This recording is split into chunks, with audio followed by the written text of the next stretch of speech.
This video is a healing walkthrough for Waycrest Manor. My intended audience here is going to be players who are either looking to get into Mythic Plus for the first time, or ones that have some experience in keys and are looking to work their way up to getting their portals done, so 20s in all keys. Generally speaking, fortified keys are easier than tyrannical keys. This is especially true for Waycrest Manor, which has 5 bosses rather than most dungeons that have 4. So if you're looking for the path of least resistance, try and get Waycrest done on a fortified week. The first pack is going to be all of the soul essences in the first room. These guys aren't particularly dangerous. They're usually rounded up and AoE down quite quickly. They will all spam a cast on a random target that does some damage, so there is a bit of blanket AoE healing needed here. But my main goal for this first pack is to quickly get into the next hallway. Generally speaking, most groups are going to pull one pack, the first pack in the hallway, which is going to be the Rune Weaver right in front of me, 1 guard and 1 captain. Now through all of this trash on this side, the hallway, the room, the patrol, everything between here and the courtyard, I'm really only worried about one thing healing wise, and that is the Rune Weavers that cast Etch. They're going to pick a target and channel Etch onto them. It does quite a lot of damage into a single target, so this is my priority heal. So Etch can't be kicked, but it can be feigned deathed off. It can also be shadow melded, banished, I believe. The captains in this trash slap the tank around quite a bit. They hit hard. They also do a frontal called Shadow Cleave, which shows up as a little purple AoE on the ground in front of them.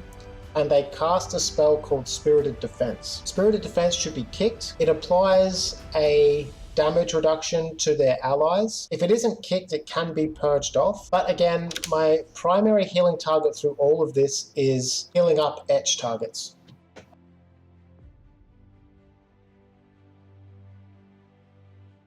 As we move into the Triad, the Coven room, the first boss, most groups are going to kill one or both packs on either end of the room, which is going to be 1 Acolyte and a bunch of Toads. The Toads don't do anything other than drop a swirly on the ground when they die.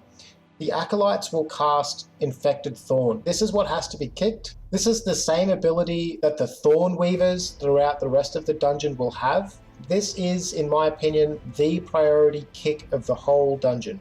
The first boss in Waycrest is the Witches, the Coven. All 3 of the Witches are going to constantly cast whatever their spell is, Ruinous Bolt, Soul Bolt, Bramble Bolt, onto a random target in the party. There is going to be an orb that is passed around among the sisters. Whichever sister has the orb is empowered. The other 2 sisters take 99% less damage. Whichever sister is holding the orb and is empowered will also gain an extra ability, which you're going to be dealing with. The first sister to be empowered is always going to be the middle one, Sister Selena. She's going to have 2 empowered abilities. The first is an aura that will affect the whole group for the duration of her empowerment, which will reduce the healing that your party takes by 50%. The other is she's going to mind control one of the DPS, and the rest of the group is going to have to damage that player to break them out of the mind control. For the duration of the boss fight, all 3 of the sisters are going to be spamming their bolt abilities. The more of these that get kicked, the easier this fight is to heal, especially in the first phase. With the healing debuff that affects the whole party, the more damage that goes out, the more healing is required during a phase where your healing is cut in half. So the more damage you can stop, the better, particularly in this first phase. After the middle sister is empowered, the orb is going to pass to the sister on the right, Sister Malady, and she's going to cast Aura of Dread. This is the healing check of the fight. Aura of Dread is a curse that goes onto your whole party, and every second a stack is gained, and it deals constant damage. Every time you move, a stack is removed. So the idea here is to heal your party as much as possible while staying moving all the time. Going up to 2 stacks means double damage is being taken, 3 stacks, triple, and so on. So you can stop to heal if you need to get a cast in here and there, but it is dangerous, and it's something that I generally don't do unless I'm willing to press a personal defensive or have a health bot or a health stone or something ready for the damage that I know I'm going to be taking. Ideally though, everyone is moving all of the time. No one gets more than 1 stack, and the healing check is relatively easy so long as everyone does the mechanic correctly. Towards the end of our empowerment, Sister Malady is going to cast a curse on 3 players, which is going to force them to spread out. And then the orb is going to be passed to the sister on the left, Sister Briar, who is going to cast Jagged Nettles on 1 player. Jagged Nettles is a Grievous debuff, which means it will stay on the target until that target is healed up above 90% health. Now, Jagged Nettles is a pretty big single target healing check. The best way to deal with this is with an immunity or Stone Form, Blessing of Protection, Cauterize, some way to just remove the debuff entirely. If that isn't possible, you definitely want to be using an external or a personal, or even health pot, health stone, anything to get out of the debuff range, so above 90% health, as quickly as possible. This is definitely the kind of debuff where globals matter. If you're a little bit slow in responding to it, you can fall behind, and once you're behind, it's very difficult to get back ahead. The easiest time to remove the debuff is right as it's gone out. After the first initial hit, if you can instantly top that player back up, you can save yourself a lot of grief and make that mechanic much easier than it would otherwise be. The Witches, in my opinion, is the hardest fight in Waycrest Manor to heal. You should be going into this boss fight expecting to use all of your buttons, especially on a Tyrannical week. You should be expecting to press at least 1 AoE healing cooldown for every Aura of Dread phase with Sister Malady, and at the very least an external or personal for the Jagged Nettles on the 3rd phase. Depending on your group's DPS, these phases will continue to rotate. So after Sister Briar, the orb will transfer back to the first sister if she's still alive, Selena, and the fight continues until all 3 witches are dead. What makes this fight easy is having high damage and a lot of kicks. The more bolts that can be interrupted and the sooner you work through the phases and get at least one of the sisters dead, the better. On higher keys, or if you are quite under-geared or struggling, it is quite common for groups to hold Lust and a lot of their cooldowns until the second sister, until Sister Malady gets the orb, so that Bloodlust can help your healer, or help you get through the Aura of Dread phase.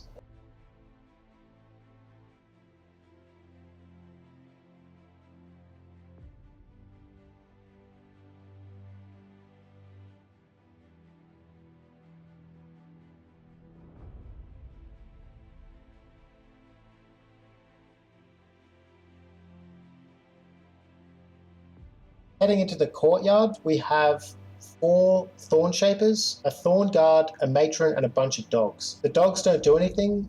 They usually die quite quickly. They can be a little spicy on bursting weeks, for example. The Thorn Guard as well doesn't do anything of note. The Courtyard is really about the Thorn Shapers and stopping all of the, or as many of the infected Thorns cast as possible. Most groups are going to do 1 Thorn Shaper with the first pack of dogs, and then 2 Thorn Shapers together, and then 2 Thorn Shapers together, and then the Matron.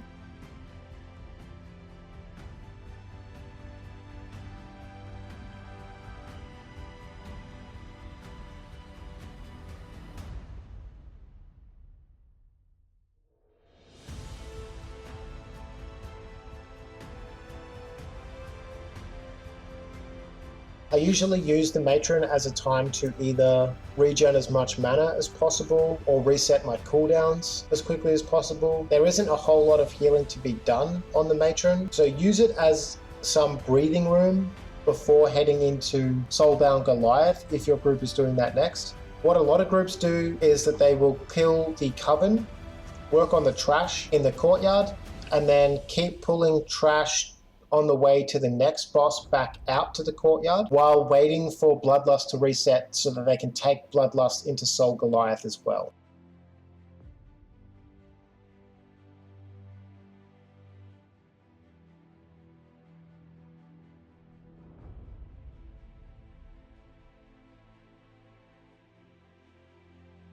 Moving on to the Ral trash. This is where most groups will get their count or make up for what they're skipping elsewhere in the dungeon. So pools can vary quite a lot between groups and tanks and routes, especially with how confident the tank is. This is where groups will generally, if they're feeling good, they will do big pools here. And that is because most of the mobs in this area really aren't that dangerous. The piglets, the maggots, the peasants, and the revelers don't really do much. Every group should be pulling all of this trash out into the Courtyard, so that there's sufficient room to spread out and sufficient room to avoid the steward's dinner bell. Throughout all of this trash, all I'm really doing is covering the group with a fair bit of blanket AoE healing, because the pallid gorges will be leaping around onto random targets. Ideally, your group is spread, because when they leap, they do an AoE attack that applies a bleed and stacks. They also generally like to leap all at the same time, so it can be quite dangerous if your whole group is stacked and you get 2 or 3 gorges all leaping at the same time and everyone gets the bleed. That can be a recipe for disaster. So I'm doing a fair bit of AoE healing, a fair bit of tank healing if possible, or trading an external, getting out of the steward's dinner bell, and dealing with the gorges. So that's just standing away from the group to hopefully bait the attack, the leaps, but also the pallid gorges do a frontal cone AoE called Wretch, which has to be kicked.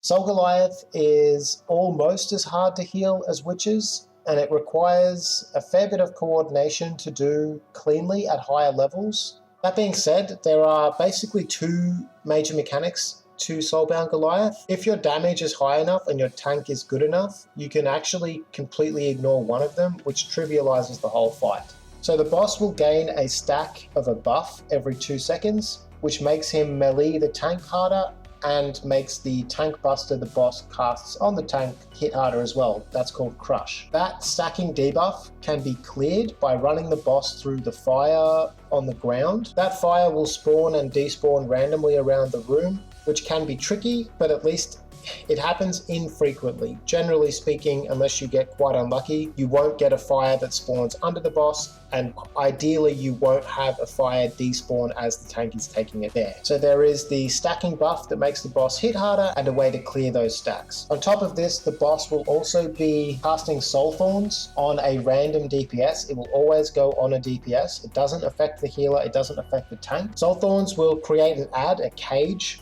around a DPS player.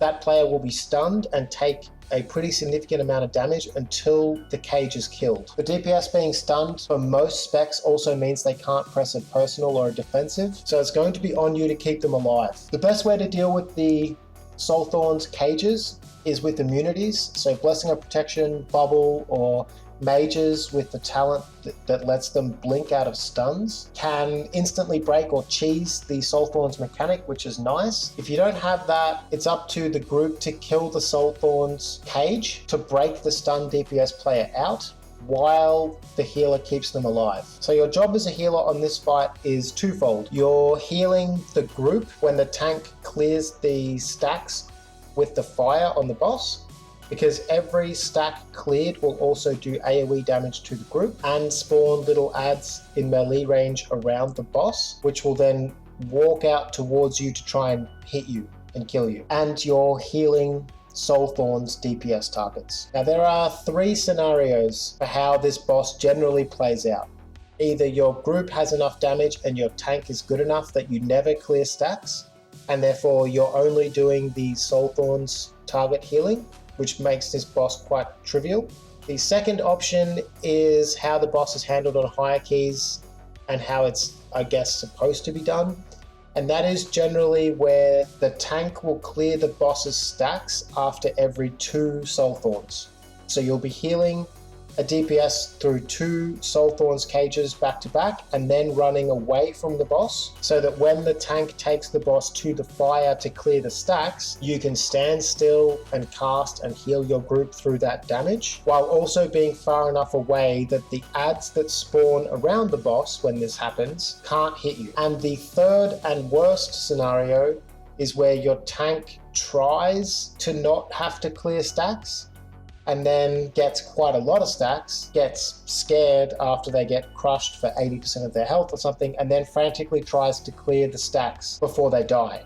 This scenario makes this boss fight quite a lot harder because you're going to be healing the tank a lot because they're going to be getting wrecked. But also, when the boss clears their stacks in the fire, the boss will pulse AoE for every stack cleared. So ideally, your tank never clears at all, or they clear the stacks regularly. The worst case is if they clear a lot of stacks all at once, because that will do a huge amount of damage to your group. I have found most tanks will tell you that they're going to clear every 2 soul thorns or every 3, or they're not going to clear at all. My rule of thumb is that I just worry about soul thorns target healing, and then the second I see the boss move, I assume that a clear is coming. So I'm ramping AoE healing, I'm getting ready to press my cooldowns, I'm pressing a personal defensive, especially because you can't be targeted by the Soul Thorn's cage as a healer. You always want to be pressing your personal defensive cooldowns when the tank clears the stacks.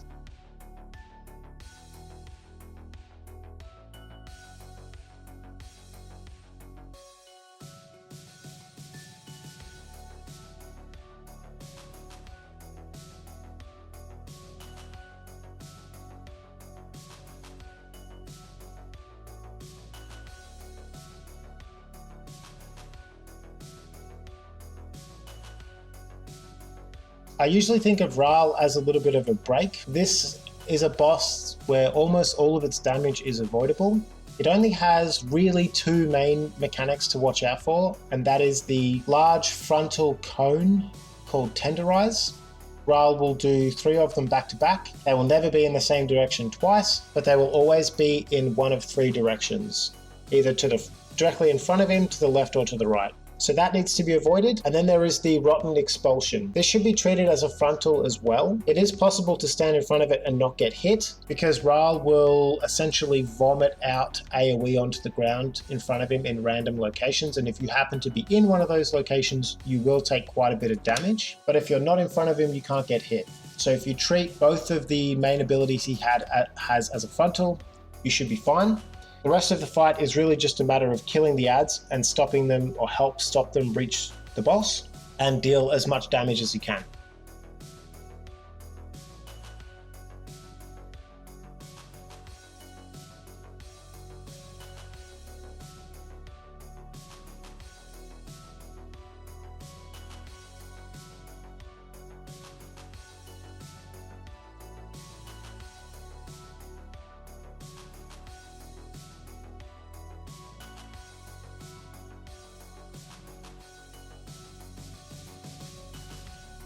After Ral, we go north into the big Maggot pack. Now on tyrannical weeks, this Maggot pack also has a Rune Weaver that spawns. On non-tyrannical weeks, or fortified weeks, the Rune Weaver isn't there. The Maggots do quite a lot of AoE damage. This can be a deceptively difficult pack to heal, especially because of the whole group being quite stacked together, a lot of spell effects on top of each other, camera angles being pretty terrible if you walk into the room at the wrong angle.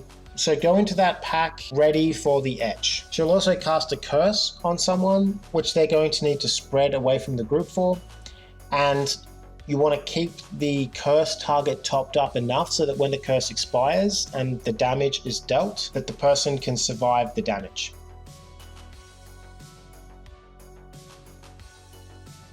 Downstairs is more of the same trash that was previously upstairs. Captains, Rune Weavers, and Thorn Shapers. Kicking infected thorns, healing up edge targets, dealing with their captain or watching out for the captain's frontal, as well as kicking the captain's spirited defense. Patrolling the downstairs area is another matron. She can do quite a lot of damage to the tank, so generally I'm keeping an eye out on their health bar. The matron also does a soul volley, which has to be kicked. It's a group-wide AoE one-shot almost. And both the Rune Weaver and the matron will also throw out random curses, which again just forces those players to separate away from the group, and you're trying to make sure that they're topped up enough that they can survive the expiration of those curses.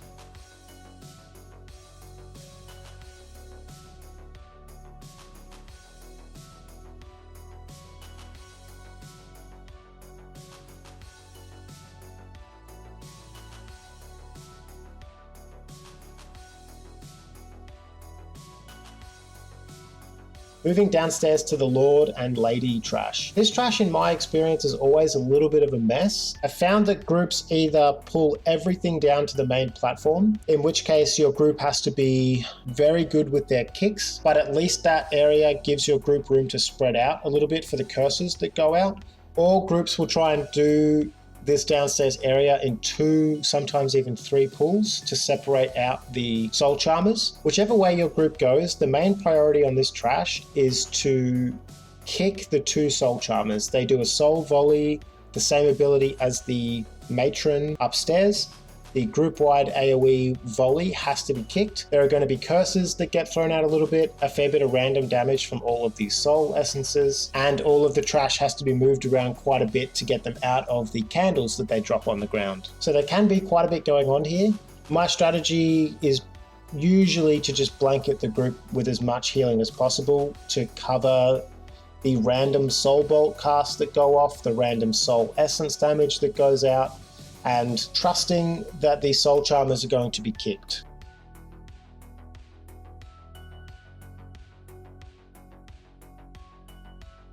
Lord and Lady Waycrest have a shared health pool. As the fight starts, Lord Waycrest is going to jump across the ravine and engage your group. He's going to be cycling through 2 abilities. The first is Wasting Strike, which is a tank buster. Generally speaking, I don't worry too much about this. I expect that tanks are going to be able to be fairly self-sufficient here. What I'm prioritizing my healing on is going to be the virulent pathogen targets. This is another disease. It can be dispelled, but it needs to be dispelled when the target is separated from the group. Generally speaking, I don't worry about dispelling it at all. I just assume that whoever has it is going to move out or move to a suitable position and let the debuff expire.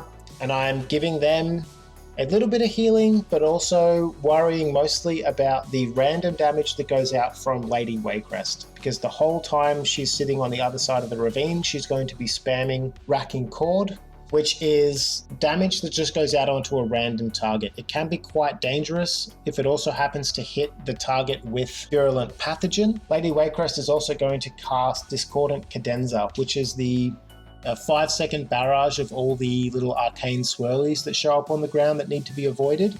Every time Lord Waycrest gets low health, Lady Waycrest is going to transfer some of her health to recharge his health. When she does that, I believe it's 4 times. She'll be low health and she will jump over the ravine and join the fight. The nice part about this is that it means that she can be kicked, which means that the random Racking Cord damage stops, but the tank also takes a little bit more damage because he's got both bosses. So I generally stop having to AoE heal as much and just pump a little bit more healing into the tank. The last trash pack of Waycrest Manor, all the Gloom Horrors, is very similar to the first trash pack of Waycrest Manor, where you're talking about a bit of AoE damage that goes out onto the group from a bunch of mobs that are all CCable and generally die quite quickly. On Tyrannical, I usually try and get out some damage. On Fortified, I'm working on blanket healing, AoE healing the group a little bit more.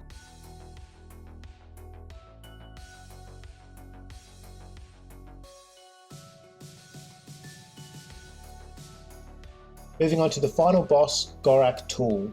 This is one of the easiest bosses in the dungeon with not a lot to heal. This is a boss where it generally becomes the healer's job to do the burn mechanic with the alchemical fire. The boss is going to cast Darkened Lightning every now and then, just his only real cast, so it has to be kicked. Throughout the boss fight, adds will repeatedly spawn. They will cast and then channel a physical spell, so it can't be kicked. This spell will target one of the party members and stun them for the duration of the channel. So the channel has to be stopped. They can be hard CC'd, so this is where you want to use your stuns. Generally speaking, you want to stun after the cast and when the channel begins, because it stops them from casting it again for longer. As these adds come out, a golden bottle will spawn on the ground somewhere in the room.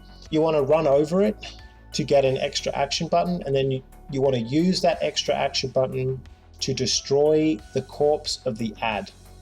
So you need your group to kill the ads quick enough that you can burn their corpses, because when the boss reaches 100 energy, he will cast Dread Essence, which does a big AoE damage hit to the whole party. At this kind of key level, it isn't particularly dangerous. You don't have to worry about cycling defensives for it or anything like that, but you will have to heal up your party after it happens. But when Dread Essence is cast, it also will resurrect any of the ads that are lying dead on the floor. So you want to use the alchemical fire, the golden bottle, to burn the corpses of the adds when they're dead. Each bottle you pick up is a one-time use. There will be some times where you might have 2 adds alive at once, but they're getting low. Generally, you do have time to wait for them to die so you can burn both of them at the same time.